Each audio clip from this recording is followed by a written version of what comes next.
Reserving the right to object. The senator from California. Thank you, Mr. Chairman.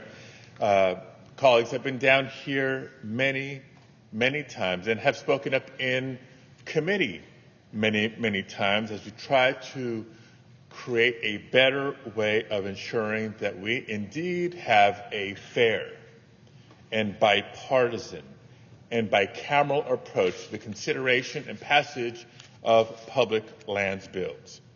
And I certainly understand my colleagues' frustration with how the public lands process is currently playing out. As I'm glad that they're acknowledging, I too share that frustration. But I also can't believe we can't create a scenario where the Senate completely cedes to the House the ability to pick and choose which public lands bills are allowed to be sent to the White House. Regardless of who's in the majority, the process has historically been both bicameral and bipartisan, and we need to get back to that. So as I said publicly, and as I've reminded them privately, my objection to these bills is not on the substance.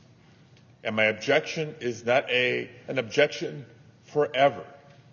And so I appreciate what my colleagues have offered to join me in this effort to push leadership of both parties, of the committees in both houses, to convene and create that process that isn't just going to be a fair consideration of my proposals or their proposals, but all the proposals that come from the Senate through Natural Resources Committee, give them a shot for consideration on the House side and proper consideration for signature by the President of the United States. So my colleague from Alaska, not just a member of the Energy and Natural Resources Committee, but her leadership on the Committee of Indian Affairs.